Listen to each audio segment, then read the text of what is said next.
देख लेते हैं टॉप न्यूज में तमाम वो खबरें जो सुबह से लेकर शाम तक सुर्खियों में रही। कांग्रेस सांसद राहुल गांधी ने काफी सोच विचार के बाद अपनी वायनाड की सीट छोड़ दी है और वो अब रायबरेली सीट से सांसद बने रहेंगे। वहीं राहुल के वायनाड सीट छोड़ने के बाद यहां उपचुनाव होंगे, जिसमें प्रियंका गांधी इस सीट से चुनाव लड़ने के साथ अपनी चुनावी राजनीतिक सफर की शुरुआत करेंगी। दरअसल नियम के मुताबिक राहुल एक ही सीट से सांसद रह सकते थे, लिहाजा राहुल ने रायबरेली सीट को चुना और उन्होंने वायनाड सीट की उम्मीदवारी छोड़ दी। अमेरिका के राष्ट्रीय सुरक्षा सलाहकार जैक सुलिवन भारत के दौरे पर हैं, जहां प्रधानमंत्री नरेंद्र मोदी ने उनसे मुलाकात की, जिसके बाद पीएम ने ट्वीट कर इसकी जानकारी दी और कहा कि भारत वैश्विक भलाई के लिए भारत अमेरिका व्यापक वैश्विक रणनीतिक साझेदारी को और मजबूत करने के लिए प्रतिबद्ध है। इससे पहले जैक सुलिवन ने एस जयशंकर से मुलाकात की और अपने समकक्ष अजीत डोवाल से भी मिले। वहीं Jake Sullivan critical and emerging technologies की मीटिंग में भी शामिल हुए।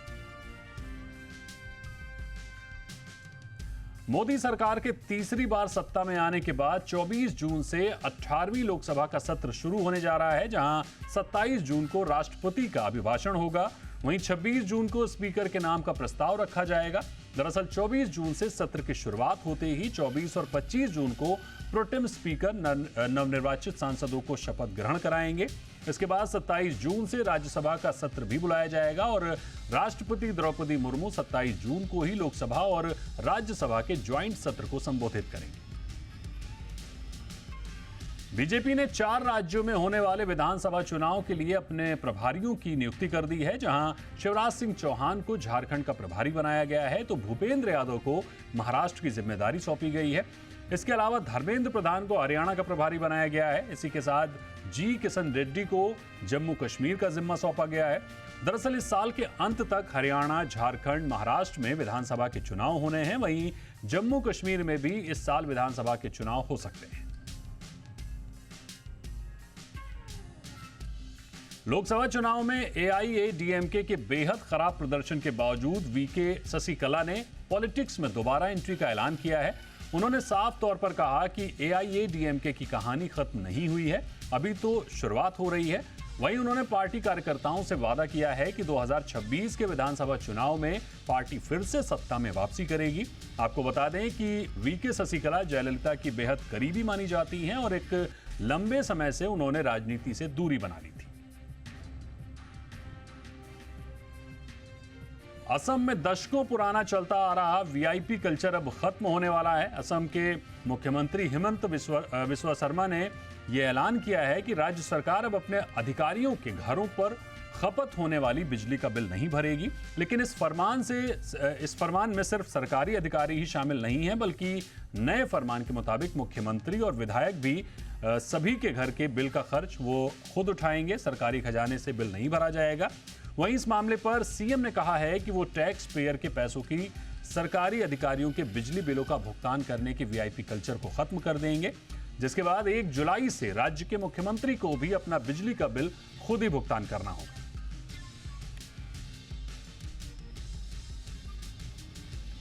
झारखंड के मुख्यमंत्री चंपई सोरेन ने अपने राज्य की जनता को बड़ी सौगात दी है। उन्होंने राज्य में 71 करोड़ की योजनाओं का उद्घाटन किया।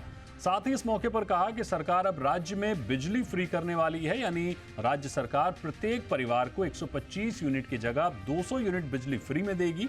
इसके अलावा अबुआ आवास आवेदन को भी शुरू करने की घोषणा की गई है, जिसके तहत बने आवास में 3 कमरा, 1 किचन, 1 बरामदा है और 1 शौचालय की भी सुविधा दी जाएगी।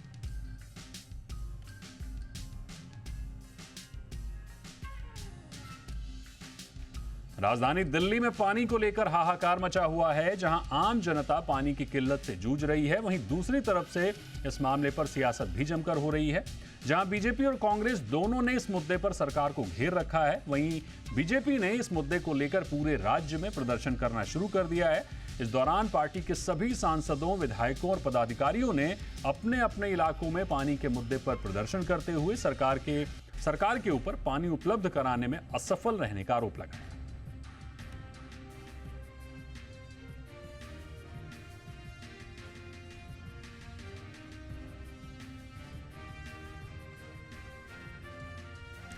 उत्तर भारत में इन दिनों झुलसा देने वाली गर्मी पड़ रही है। एक तरफ लोग यहां भयंकर गर्मी से परेशान हैं, तो दूसरी तरफ मौसम विभाग का कहना है कि उत्तर भारत के लोगों को अभी कुछ दिन और इस प्रचंड गर्मी का सामना करना पड़ेगा, क्योंकि आईएमडी के मुताबिक 19 जून तक पंजाब, हरियाणा, दिल्ली, बिहार और उत्तर प्रदेश में लू चलने की आशंका है। वहीं 18 जून तक हिमाचल प्रदेश, राजस्थान, झारखंड और जम्मू के कुछ हिस्सों में हीटवेव का सितम जारी रहने के आसार हैं। हालांकि ये भी कहा जा रहा है कि 20 जून से मौसम में बदलाव संभव है, जिसके बाद लोगों को थोड़ी राहत मिलेगी।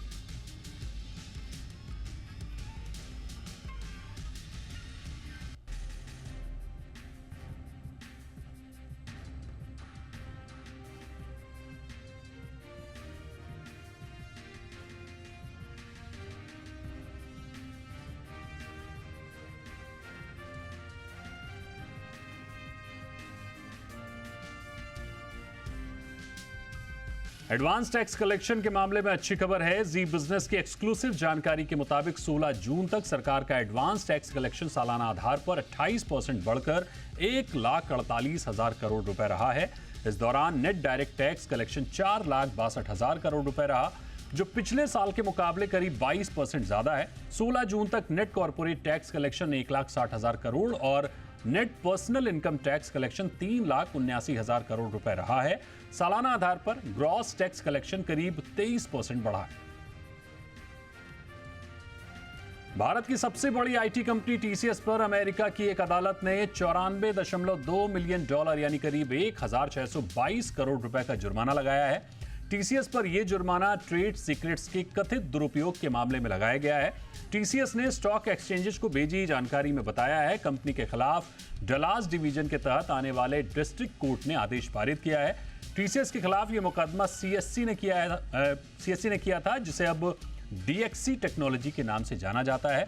कंपनी ने आरोप लगाया था कि टीसीएस ने 2018 में ट्रांस अमेरिका के 2,200 कर्मचारियों को काम पर रखा था और उसकी प्रतिद्वंदी कंपनी के लाइफ इंश्योरेंस प्लेटफॉर्म बनाने के लिए उसके सॉफ्टवेयर तक पहुंच प्राप्त कर ली थी। Online food delivery platform Zomato Paytm के मूवीज और टिकटिंग बिजनेस को खरीदने की तैयारी में है।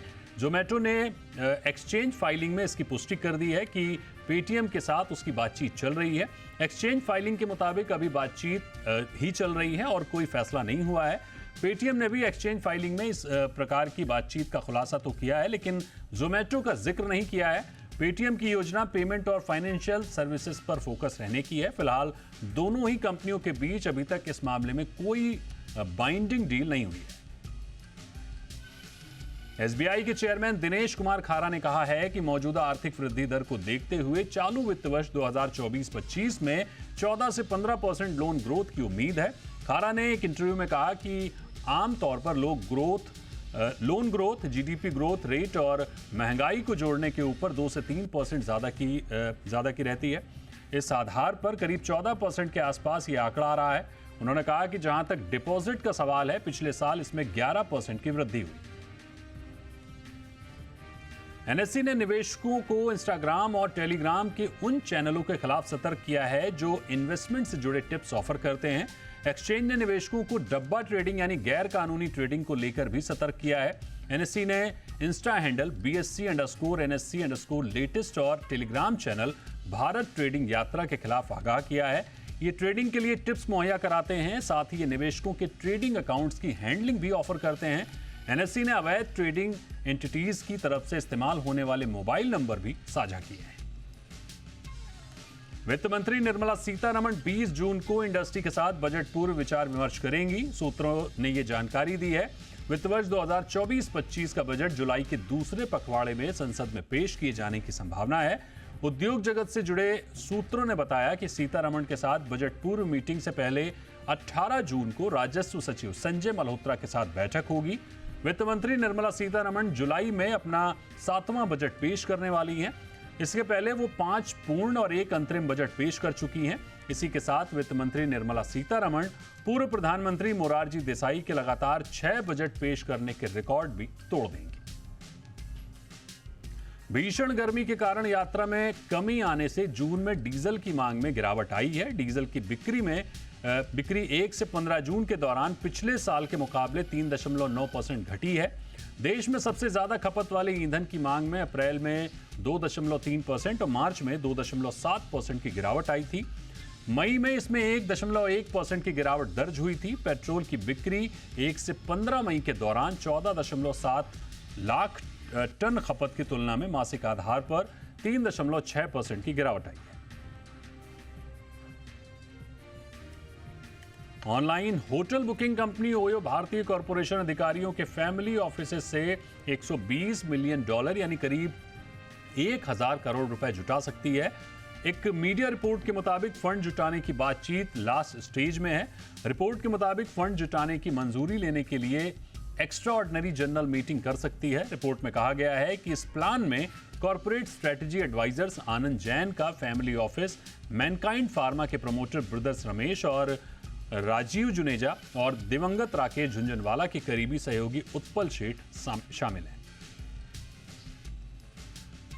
दिल्ली के इंदिरा गांधी इंटरनेशनल एयरपोर्ट पर आज बिजली गुल हो गई। इससे करीब आधे घंटे के लिए चेक इन और बोर्डिंग सर्विसेज ठप हो गई। इस दौरान लोगों को काउंटर पर भी सर्विस नहीं मिल पाई। एयरपोर्ट के पावर ग्रिड में खराबी के कारण बिजली गुल हुई थी। हालांकि कुछ देर बाद बिजली की सप्लाई बहाल कर दी गई और सभी कामकाज सामान्य रूप से शुरू हो गया। मीडिया रिपोर्ट में कहा गया कि आउटेज के बाद पावर को बैकअप पर शिफ्ट होने में कुछ समय लगा। इसके बाद बोर्डिंग गेट पर बैगेज लोडिंग, डिजी यात्रा और एयर कंडीशनर जैसे सभी प्रोसेस रिबूट हो गए।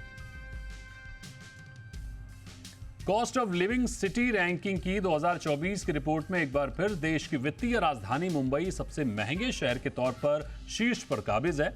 मुंबई ने देश की राजधानी दिल्ली को एक बार फिर पीछे छोड़ दिया है। इस लिस्ट में दिल्ली दूसरे पायदान पर है, यानी मुंबई खर्चे और रहने की लागत दोनों ही मामलों में सबसे महंगा शहर बन गया है। इसके अलावा सर्वे की रैंकिंग में मुंबई 6 पायदान ऊपर चढ़ गया, तो वहीं दिल्ली ने 2 पायदान की छलांग लगाई है।